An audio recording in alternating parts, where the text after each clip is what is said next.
Pagkatapos ng halos isang taon ng paghatid ng aksyon gabi-gabi, magtatapos na ang kwento ng Totoy Bato.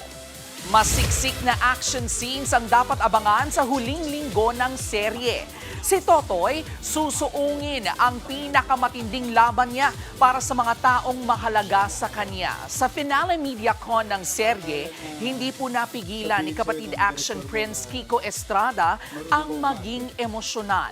Malaking bagay aniya na kinilala ng mga nakasama niya sa serye ang kakayahan niya bilang isang artista. Tutukan ang huling linggo ng Totoy Bato sa Todo Max Primetime 5 pagkatapos ng Frontline Pilipinas.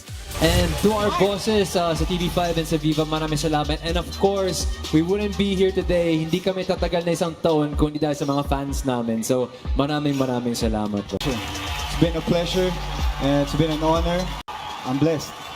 It's been a pleasure. Thank you so much. Mga kapatid, Jervy Wrightson po. Eto na nga.